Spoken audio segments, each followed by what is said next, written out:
মধ্যপ্রাচ্যের রাজনৈতিক ও সামরিক সমীকরণকে সম্পূর্ণ বদলে দেওয়ার মতো ঘটনা ঘটছে চোখের সামনেই।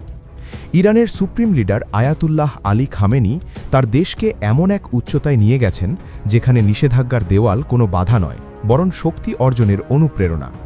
একসময় যে ইরানকে পশ্চিমারা কোণঠাসা করে রাখতে চেয়েছিল, আজ সেই ইরানকে ঘিরেই নড়ে চড়ে বসেছে বিশ্ব রাজনীতির বাঘা বাঘা খেলোয়াড়রা।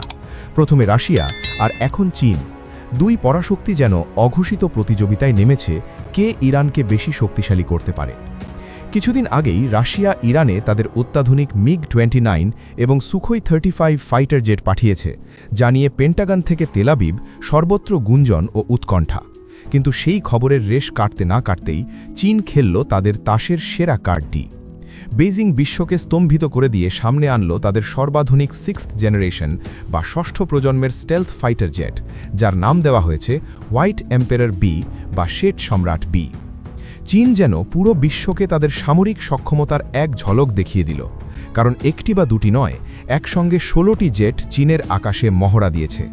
মার্কিন স্যাটেলাইটে এই অভূতপূর্ব দৃশ্য ধরা পড়তেই পশ্চিমা গোয়েন্দা সংস্থাগুলো বুঝে যায় চীন বড় কোনো ঝড়ের প্রস্তুতি নিচ্ছে। হোয়াইট এম্পারার বি কোনো সাধারণ যুদ্ধবিমান নয়, এটি আকাশের এক অদৃশ্য দানব।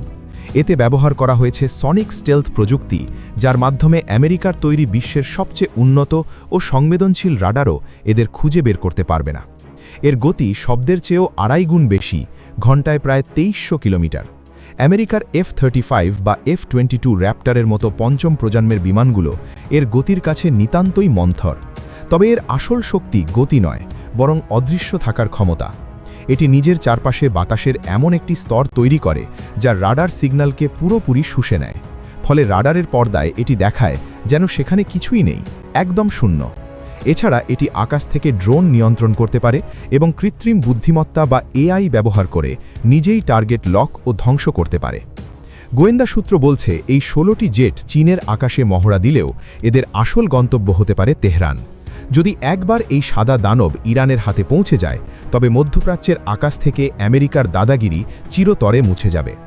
ইসরায়েলের F-35 তখন মাছি মারার মতোই ভূপাতিত হবে।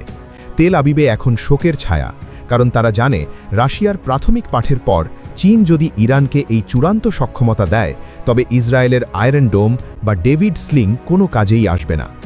বিশ্লেষকরা বলছেন চীন হয়তো প্রকাশ্যে বলছে এটি তাদের নিয়মিত মহড়া, কিন্তু 16টি 6th জেনারেশন বিমান ওড়ানো একটি স্পষ্ট শো অফ ফোর্স। চীন বিশ্বকে বার্তা দিচ্ছে আমরা প্রস্তুত এবং আমাদের বন্ধুরাও প্রস্তুত। হোয়াইট হাউসের ধারণা চীন গোপনে ইরানের সঙ্গে বড় কোনো সামরিক চুক্তির পথে হাঁটছে। সাম্প্রতিক বছরগুলিতে চীন, ইরান ও রাশিয়া একসঙ্গে একাধিক নৌ মহড়া করেছে, অস্ত্র বিনিময় করেছে। এখন হোয়াইট এম্পারার বি হয়তো সেই সহযোগিতার চূড়ান্ত ধাপ। আমেরিকা যেখানে অস্ত্র বিক্রি করে ব্যবসা করে, চীন সেখানে প্রযুক্তি দিয়ে বন্ধুত্ব করে।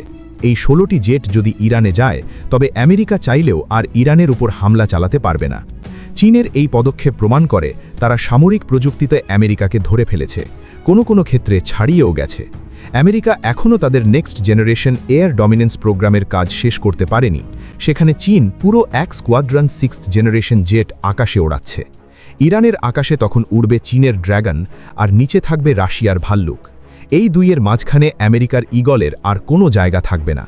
চীন তাদের তাসের সেরা কার্ডটি খেলে দিয়েছে। এখন দেখার বিষয় আমেরিকা এই নতুন সমীকরণ কিভাবে মোকাবিলা করে। বিশ্ব এখন এক নতুন অক্ষশক্তির উত্থান দেখছে, যেখানে ইরান হবে কেন্দ্রবিন্দু।